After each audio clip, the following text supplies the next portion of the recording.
Dear parents, अब सरकार की गाइडलाइन के मुताबिक विद्यालय खुलने जा रहे हैं, यह आपको मालूम है।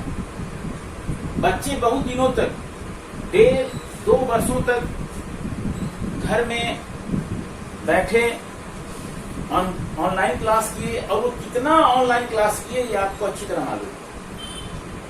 तो मैं अब आपसे ये कहना चाहता हूं कि अब समय आ गया है, बच्चों की पढ़ाई पर ध्यान दें।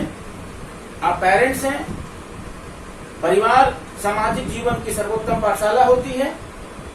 परिवार का यह कर्तव्य होता है, खासकर माता पिता का, कि बच्चों के जीवन में, बच्चों के कैरियर में माता पिता की उल्लेखनीय भूमिका होनी चाहिए।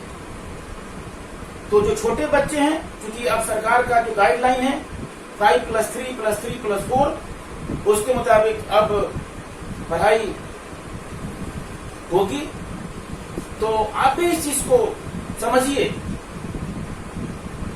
क्योंकि यह आपको भी जानना चाहिए कि सरकार के नए जो पढ़ाई का जो नेशनल एजुकेशन पॉलिसी के तहत जो 5+3+3+4 है, उसमें हमारे बच्चों को कैसे पढ़ाया जाएगा। तो आप अपने स्तर पर जो भी स्कूल में होमवर्क दिए जाते हैं उस पर आप ध्यान दीजिए। एंड मैं आपसे ही कहना चाहूंगा, the parents are requested to check the books and copies regularly. The child should be encouraged to write neatly in good handwriting in English and Hindi. The page marked homework should be completed at home by the child under the guidance of the parents. And lastly, I would say that the kindly ensure that the child takes good care of the books and the copies and brings it to school daily. तो यह आपको देखना है कि बच्चे अपनी copy और किताब का रख रखाव अच्छे ढंग से करते हैं कि नहीं, अपने जो बिलोंगिंग्स हैं उनका रख रखाव अच्छे से करते हैं कि नहीं, यह आपके ऊपर डिपेंड करता है। अब थोड़ा हम घर में जो आप बच्चों को समझाएंगे या पढ़ाएंगे, क्योंकि यही समय है जो आप बच्चों के कैरियर में, बच्चों की पढ़ाई लिखाई के जीवन में आप साथ बैठकर बच्चों की प्रोग्रेस को आगे बढ़ा सकते हैं। तो मैं ही कहूंगा कि जो भी होमवर्क मिलते हैं उसके मुताबिक आप बच्चों को ये बताएं। जैसे 1 पेज इंग्लिश राइटिंग, वो अपने साथ बैठ करके बच्चों को आप करवाएं घर में, ये बहुत इंपॉर्टेंट है। 1 page English writing, 1 page Hindi writing बच्चों के साथ बैठ करके आप करवाएं हमेशा, क्योंकि आपको बच्चों को जनरल नॉलेज का भी ध्यान देना है। तो 2 बुक्स एंड ऑथर्स का भी आप ध्यान दीजिए कि बच्चे बुक्स एंड ऑथर्स के बारे में भी उनको जानकारी हो। भाई आप रामायण किसने लिखी, महाभारत किसने लिखी, तो ये सब चीज बच्चे को जानना चाहिए। Invention and discoveries, 2 he invention बच्चे जाने, प्रतिदिन 2 डिस्कवरीज जाने, उसको अपनी कॉपी में नोट करें, ताकि बच्चों को यह हैबिट हो जाए, हैबिट इज सेकंड नेचर, कि हमको क्या करना है। और फिर 2 इंग्लिश वर्ड्स मीनिंग, 2 इंग्लिश का वर्ड्स बच्चे को जानना चाहिए, ताकि कैसे वो आगे बढ़ सकते हैं। और 2 हिंदी का वर्ड्स मीनिंग भी बच्चे जाने, उसको सही सही शुद्ध लिखें, ताकि बच्चों का जो इंग्लिश का वर्ड्स स्टॉक है उसका जो वोकैबुलरी मजबूत होगा, प्रोनाउंसिएशन मजबूत होगा, तो बच्चों की अंग्रेजी भी अच्छी होगी। इस बात का आप ध्यान रखिएगा, क्योंकि आप पेरेंट्स हैं और आपकी भूमिका बच्चों के जीवन में एक बहुत बड़ी भूमिका होनी चाहिए। बच्चे ही आपके एसेट हैं, इस बात को हमेशा ध्यान रखिएगा। बच्चे ही आपके एसेट हैं, बच्चे ही आपके बैंक बैलेंस हैं। आप कहीं इन्वेस्ट करते हैं इसका कोई अर्थ नहीं है, लेकिन बच्चों की पढ़ाई में जो आप इन्वेस्ट करते हैं उसका जो डिविडेंड होता है, मुनाफा होता है, वह बहुत ही, कितना परसेंटेज होगा आप कह नहीं सकते। तो मैं यही कहूंगा।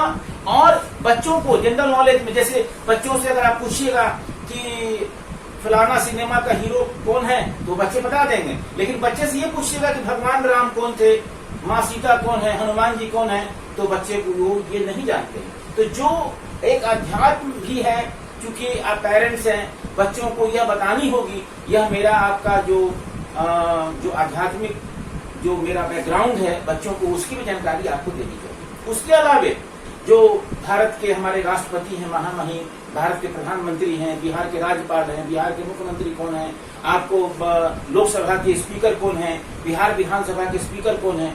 तो ये सारी चीज बच्चों को जानना चाहिए। आप क्योंकि बच्चे पाठन से जुड़े हुए हैं, तो बच्चों को आप ये बताएं कि बिहार के शिक्षा मंत्री कौन है, भारत के शिक्षा मंत्री कौन है। जैसे अभी भारत के शिक्षा मंत्री श्री धर्मेंद्र प्रधान जी हैं, वो आपको चेंज हुए हैं। बिहार के शिक्षा मंत्री श्री विजय कुमार चौधरी जी हैं। तो यह समय समय पर परिवर्तन होता रहता है। बच्चों को ये बताएं कि पटना हाई कोर्ट के चीफ जस्टिस कौन है, सुप्रीम कोर्ट के चीफ जस्टिस कौन है।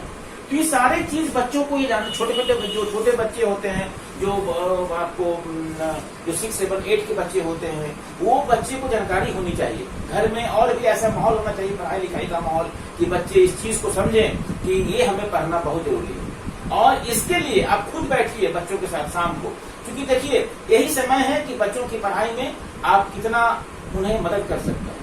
यही 11, 12 साल, 13 साल आप बच्चों के साथ बैठेंगे और उनका शाम को बैठिए, कम से कम होमवर्क कॉपी चेक कीजिए, उनको देखिए, उनकी जो स्कूल डायरी है उसको चेक कीजिए।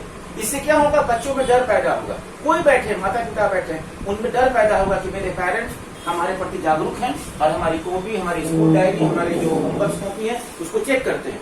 इससे बच्चों में डर पैदा होगा। कभी कभी आप देखते होंगे कि जो बच्चे हैं, आपका जो स्कूल डायरी में जो सिग्नेचर है उसको अपने से खुद कर लेते हैं। तो ये सब चीज बच्चों में एक आप उसको डेवलप कीजिए कि नहीं, ऐसा नहीं होना चाहिए। आप खुद स्कूल डायरी को शाम को देखिए, उस पर आप इनपुट जो सिग्नेचर है प्रॉपर में, तो और उनके साथ खुद बैठिए, शाम को बैठिए। 10, 11, 12 साल, 13 साल आप बैठिएगा तो उनको एक हैबिट डेवलप कर जाएगा। उसके बाद बच्चे, तो भाई आपके जो बच्चे हैं जब आप बैठेंगे तो वो निश्चित रूप से पढ़ने में तेज होंगे और वो मेडिकल कंप्लीट कर जाएंगे, IIT कंप्लीट कर जाएंगे। उसके बाद बच्चे बाहर चले जाएंगे। तो यह आपका जो बनाया हुआ रूटीन है, जो एक पढ़ाई लिखाई का जो रूटीन है, यह आपके ऊपर डिपेंड करता है। क्योंकि बच्चे देश के भविष्य, मैं आपको बार बार बोलता हूँ, बच्चे देश के भविष्य हैं और इसी स्कूल में उनकी पर्सनालिटी डेवलप होनी चाहिए। It is at the school stage when the personality and character developments are given safe here and the school child of today ultimately will become the school asset of the country tomorrow and society tomorrow. तो बच्चे हमारे देश के भविष्य हैं, इस बात का ध्यान रखिएगा। बच्चे हमारे एसेट हैं, हमारी संपत्ति हैं। यस, और यही आपके बैंक बैलेंस। तो अपने बच्चों को अच्छा बनाइए, बच्चों को अपने साथ बैठाइए, उन्हें चूंकि आप माता पिता हैं और मैं बार बार कहता हूं कि यह परिवार की जिम्मेवारी होती है, माता पिता की जिम्मेवारी होती है कि बच्चों को कैसे हम अच्छे संस्कार दें। उन्हें आपको रामायण और फिर कृष्ण भगवान हनुमान जी की कहानी सुनाएं, क्योंकि उनमें इंटरेस्ट होगा। माता पिता को पैर छू के प्रणाम करें, क्योंकि मैं आपको बार बार बोलता हूँ कि माता पिता से बड़ा भगवान कोई नहीं हो सकता है और टीचर से बड़ा न पद होता है और न कद होता है। इस बात को अगर कोई समझ ले, क्योंकि हर पीढ़ी को टीचर ने पढ़ाया है, चाहे वो हमारे पिताजी हों, चाहे किसी के पेरेंट्स हों, उनको टीचर नहीं पढ़ाया है। Teacher is the nation builder, he is the king maker, he plant the seeds of knowledge that grow for. तो आप यह कहिए कि वह सुबह में उठे तो वह अपने पेरेंट्स का पैर छुए, इससे संस्कार उनमें होंगे और बच्चा बहुत आगे बढ़े। Thank you very much.